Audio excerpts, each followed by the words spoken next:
Hey, what's up? I hope everyone's doing good today. God is good. It's another good day.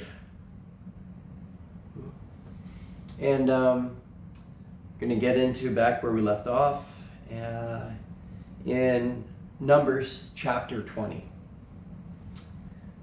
Then came the children of Israel, even the whole congregation, into the desert of Zin in the first month, and the people abode in Kadesh, and Miriam died there and was buried there. So abode means they stayed there or remained there. And there was no water for the congregation, and they gathered themselves together against Moses and against Aaron. And the people chode with Moses and spake, saying, Would God that we had died when our brethren died before the Lord. Basically, would God means like, does God wish that we would die?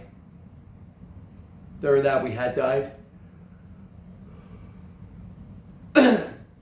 Or does God want us to die? You know, that's basically what it's saying. And they chode with them, like they argued with them, right? They rose up against them. They're in rebellion. They argued. They chode with. They contended with. They argued with Moses and Aaron. And why have ye brought up the congregation of the Lord into this wilderness, that we and our cattle should die there? And wherefore have ye made us to come up out of Egypt, to bring us in unto this evil place? It is no place of seed or of figs or of vines or of pomegranates, neither is there any water to drink.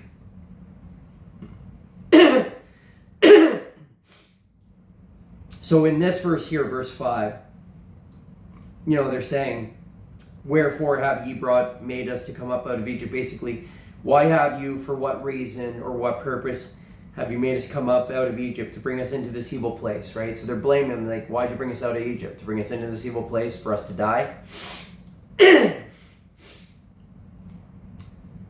So they're failing to trust God and believe his promises. That he will bring them into a land of abundance and they will inherit it. And Moses and Aaron went from the presence of the assembly unto the door of the tabernacle of the congregation, and they fell upon their faces, and the glory of the Lord appeared unto them. And the Lord spake unto Moses, saying,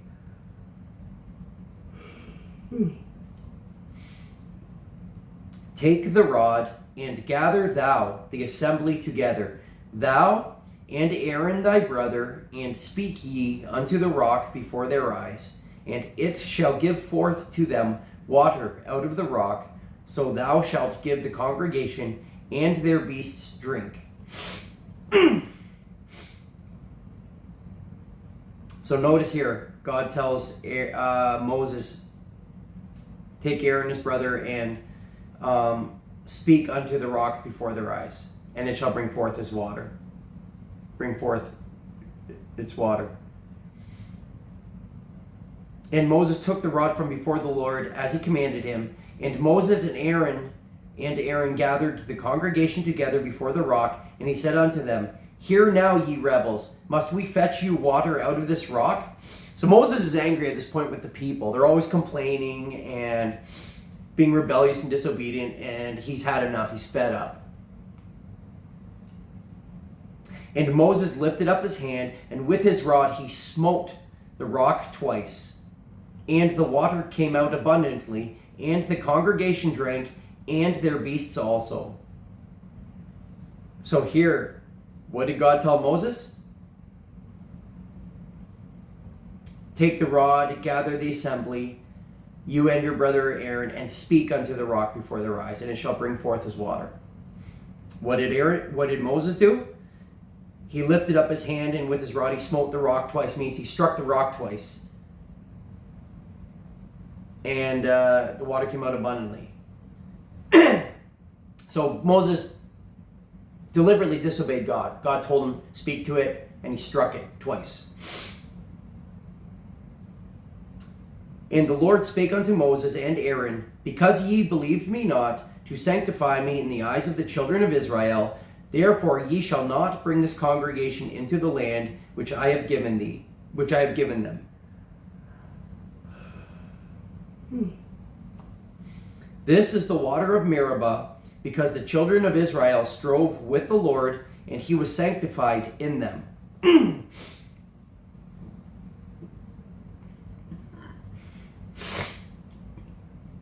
And Moses sent messengers from Kadesh unto the kingdom of Edom. Thus saith thy brother Israel, thou knowest all the travail that hath befallen us. Basically, you know all the trouble that has happened to us. How our fathers went down into Egypt, and we have dwelt in Egypt a long time, and the Egyptians vexed us and our fathers. Basically, the Egyptians did evil too, right? They treated them horribly. And when we cried unto the Lord, excuse me.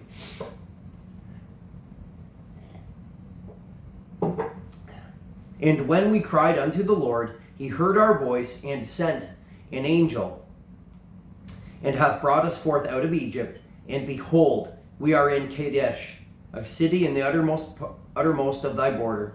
Let us pass, I pray thee, through thy country. We will not pass through the fields or through the vineyards, neither will we drink of the water of the wells. We will go by the king's highway. We will not turn to the right hand nor to the left until we have passed thy borders.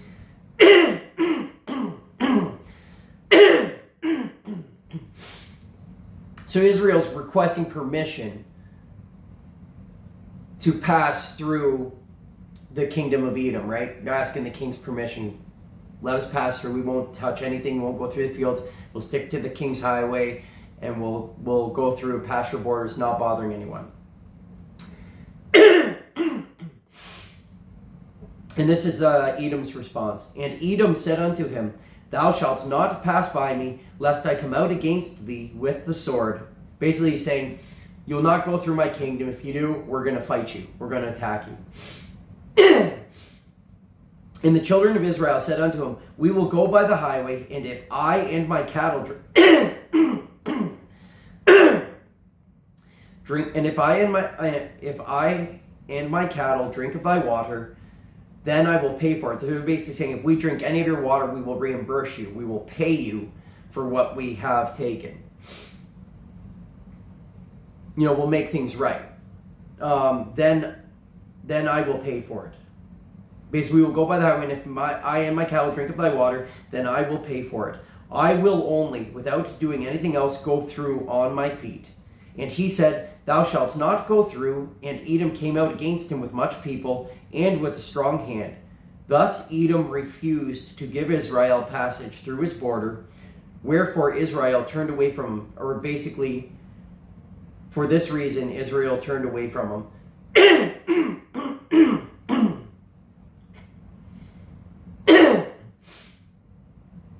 And the children of Israel, even the whole congregation, journeyed from Kadesh and came unto Mount Hor.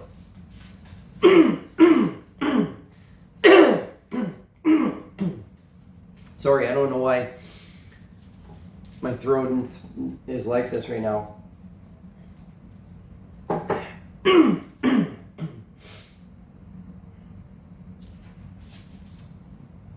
And the Lord spake unto Moses and Aaron in Mount Hor by the coast of the land of Edom, saying, Aaron shall be gathered unto his people, for he shall not enter into the land which I have given unto the children of Israel, because ye rebelled against my word at the water of Meribah. Take Aaron and Eleazar his son,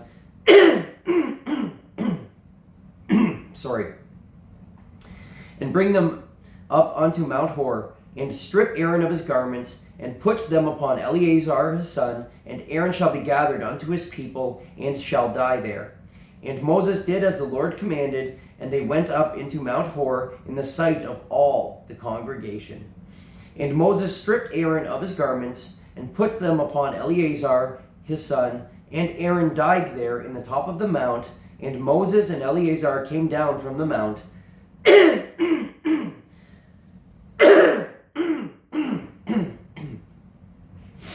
And when all the the congregation saw that Aaron was dead, they mourned for Aaron 30 days, even all the house of Israel.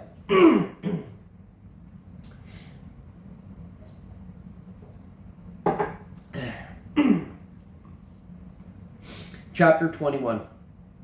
And when King Arad the Canaanite, which dwelt in the south, heard tell that Israel came by the way of the spies,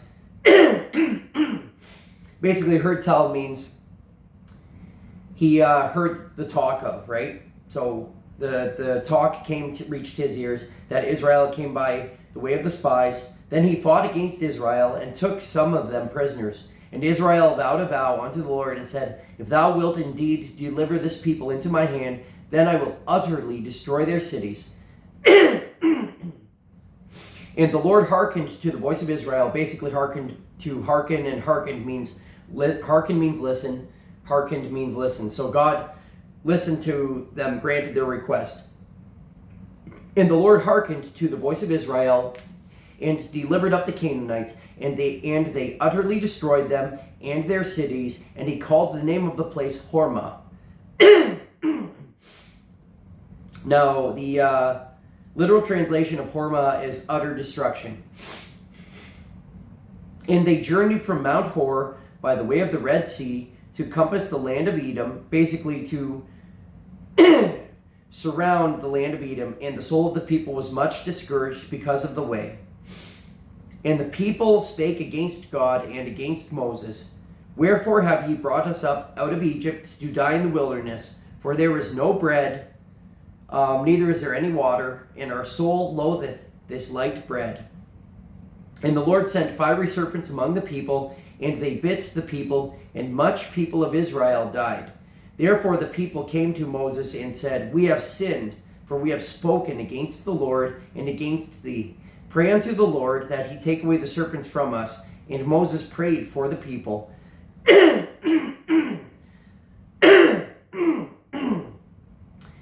And the Lord said unto Moses, Make thee a fiery serpent, and set it upon a pole, and it shall come to pass that every one that is bitten, when he looketh upon it, shall live. And Moses made a serpent of brass, and put it upon a pole, and it came to pass that if a serpent had bitten any man, when he beheld the serpent of brass, he lived. So what are they doing here? When God says to Moses, make a fiery serpent set upon a pole, and everyone that's bitten, if they look on it, shall live. God's saying, if anyone who believes me takes me at my word and shows faith by doing that, by looking upon it, just looking at it, if you're bitten, and you will be saved, you will be healed. That's faith. Taking God at his word. And the children of Israel set forward and pitched in Oboth. And they journeyed from Oboth and pitched at Iji Abarim in the wilderness which is before Moab, toward the sunrise. From thence they removed and pitched in the valley of Zered. From thence is there, right? So from there they removed, or they moved on, right? And pitched in the valley of Zered. From thence they removed and pitched on the other side of Arnon, which is in the wilderness that cometh out of the coast of the Amorites. For Arnon is the border of Moab, between Moab and the Amorites. Wherefore it is said in the book of the wars of the Lord, what he did in the Red Sea, and in the brooks of Arnon, and at the stream of the brooks that goeth down to the dwelling of Ar, and lieth upon the border of Moab. And from thence they went to Beer. That is the well whereof the Lord spake unto Moses. Gather the people together, and I will give them water.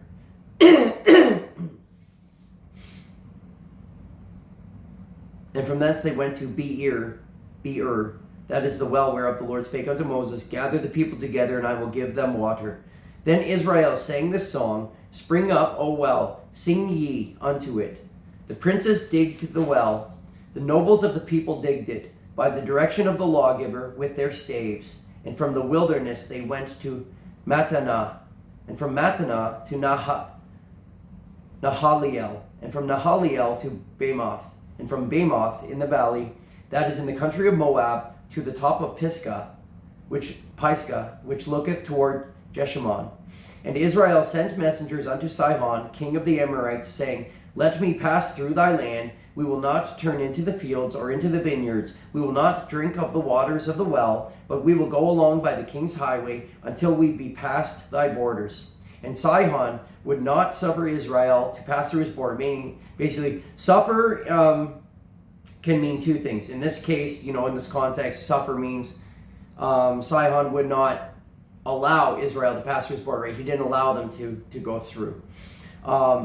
Sometimes when the Bible talks about suffer, it's through persecution, trials, stuff like that. But when it says he suffered him not, it means he allowed not, or stuff like that. That context, suffer means and suffered means allow and allowed, not suffering. And Sihon would not suffer Israel to pass through his borders, but Sihon gathered all his people together and went out against Israel into the wilderness, and he came to Jahaz and fought against Israel.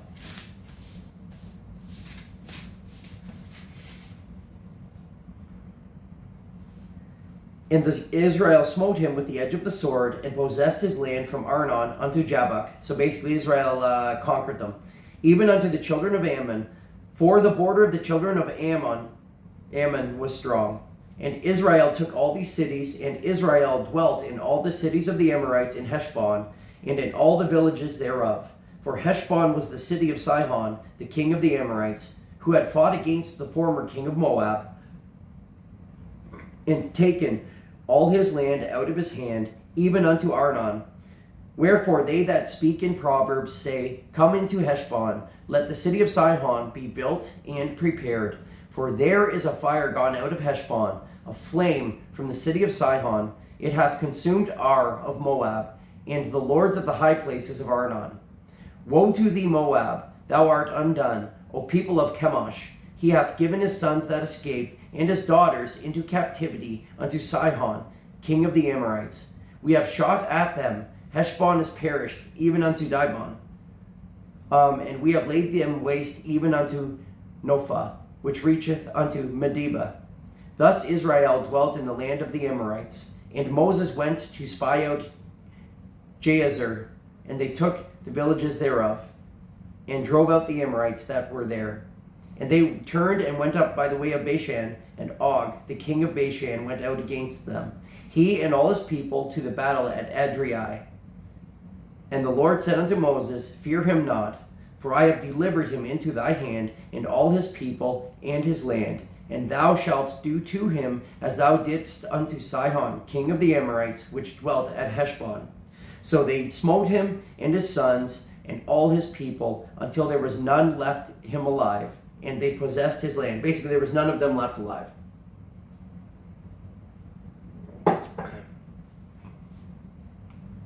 Chapter 22. And the children of Israel set forward and pitched in the plains of Moab on this side Jordan by Jericho. And Balak, the son of Zippor, saw all that Israel had done to the Amorites, and Moab was sore afraid, or basically they were bitterly or greatly afraid of the people, because they were many. And Moab was distressed because of the children of Israel. And Moab said unto the elders of Midian, Now shall this company lick up all that are around about us, as the ox licketh up the grass of the field. And Balak, the son of Zippor, was king of the Moabites at that time. So basically, he's saying they're going to consume everything, right? They're going to eat up, right? They're going to lick up, they're going to eat up, consume. We're going to have nothing left. They're going to eat everything. They're going to leave us destitute with nothing. He sent messengers, therefore, unto Balaam, the son of Beor, to Pethor, which is by the river of the land of the children of his people, to call him, saying, Behold, there is a people come out from Egypt. Behold, they cover the face of the earth, and they abide over against me. Come now, therefore, I pray thee. Curse me this people, for they are too mighty for me. Peradventure I shall prevail, that we may smite them. So basically, perhaps I will prevail, that we may smite them or kill them, or basically that we might even either destroy them. and that I may drive them out of the land. For I wot that he whom thou blessest is blessed, and he whom thou cursest is cursed. Basically, when he says, for I wot that, for I know, wot, W-O-T, wot, I know that whoever you bless is blessed, and whoever you curse is cursed.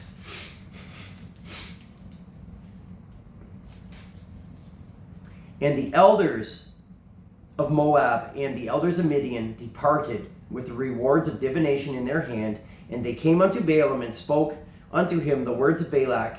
And he said unto them, Lodge here this night, and I will bring you word again, as the Lord shall speak unto me. And the princes of Moab abode with Balaam. And God came unto Balaam and said, What men are these with thee? And Balaam said unto God, Balak the son of Zippor, king of Moab, hath sent unto me, saying, Behold, there is a people come out of Egypt, which covereth the face of the earth. Come now, curse me them, peradventure I shall be able to overcome them and drive them out. And God said unto Balaam, Thou shalt not go with them, thou shalt not curse the people, for they are blessed. And Balaam rose up in the morning, and said unto the princes of Balak, Get you into your land, for the Lord refuseth to give me leave to go with you. And the princes of Moab rose up, and they went unto Balak, and said, Balaam refuseth to come with us. And Balak sent yet again princes, more and more honorable than they. And they came to Balaam, and said to him, Thus saith Balak, the son of Zippor, Let nothing, I pray thee, hinder thee from coming unto me. For I will promote thee unto very great honor, and I will do whatsoever thou sayest unto me. Come therefore, I pray thee, curse me this people.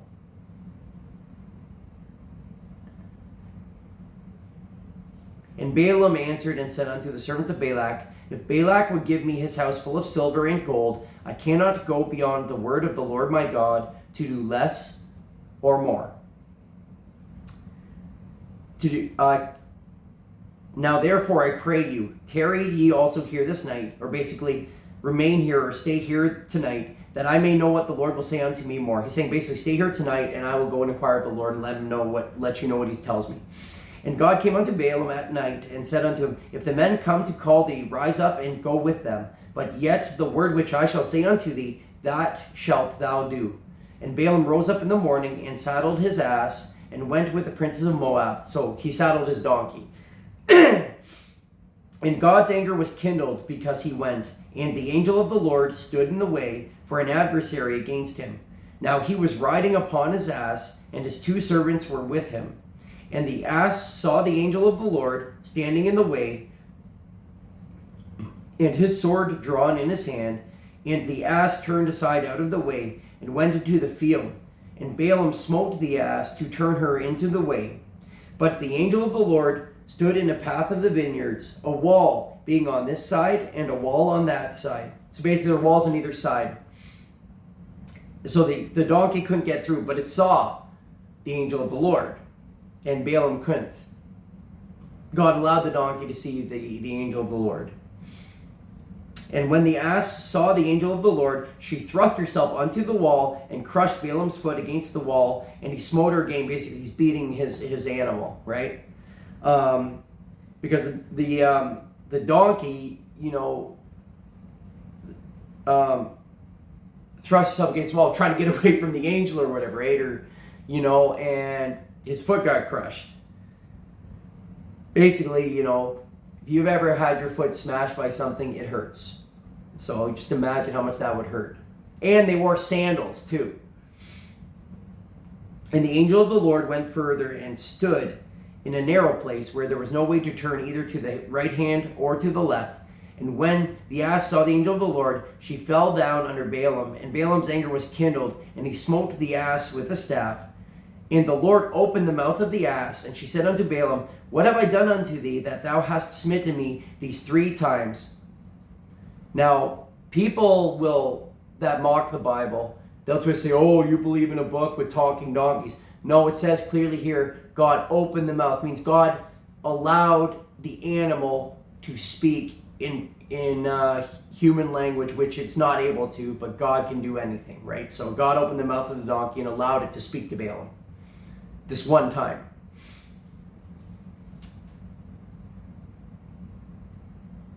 And the Lord opened the mouth of the ass, and she said unto Balaam, What have I done unto thee that thou hast smitten me these 3 times? Basically, what have I done unto you that you have beaten me or hit me these 3 times? And the Lord opened, and Balaam said unto the ass, Because thou hast mocked me, I would there were a sword in mine hand, for now would I kill thee. I wish there was a sword in my hand, I would kill you.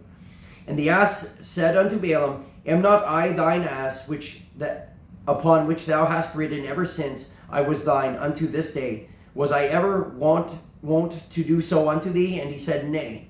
Basically, was I ever disobedient, or was I ever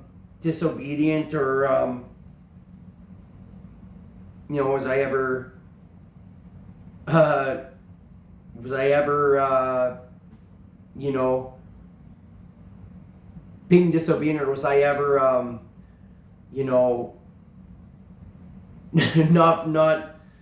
not obeying you, basically, have I not been faithful this whole time? You rode me, I get you where you need to go. Have I ever done anything to ever anger you? Right? And he said, Nay. He said, No. Basically saying, no, you've been a good, faithful animal. Then the Lord opened the eyes of Balaam, and he saw the angel of the Lord standing in the way, and his sword drawn in his hand. And he bowed down his head and fell flat on his face. And the angel of the Lord said unto him, Wherefore hast thou smitten thine ass these 3 times? Or basically, why have you hit your donkey these 3 times? Behold, I went out to withstand thee, because thy way is perverse before me. So the angel is saying, and the angel is speaking on behalf of God, right? So, and the ass saw me and turned from me these 3 times. Unless she had turned from me, surely now also I had slain thee and saved her alive. Basically, the angel's telling Balaam, the donkey saw me and turned from me these 3 times, and if she had not turned from me, most certainly I would have killed you and left the donkey alive. The donkey would have lived, you would have died. And Balaam said unto the angel of the Lord, I have sinned, for I knew not that thou stoodest in the way against me. Now therefore, if it displease thee, I will get me back again. He says basically, I could not see. If you're displeased, I will leave and head back home. I won't continue.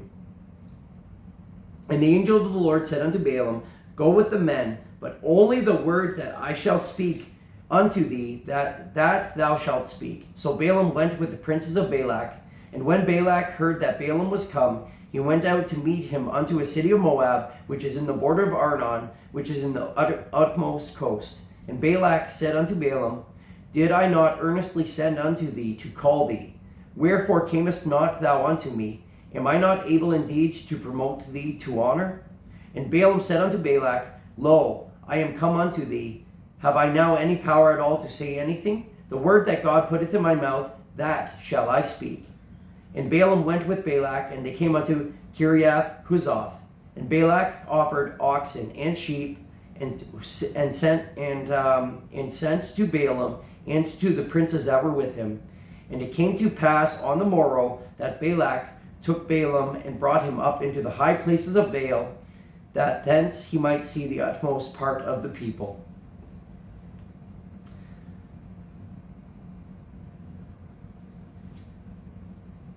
God bless you guys. Keep you safe, and God loves you guys.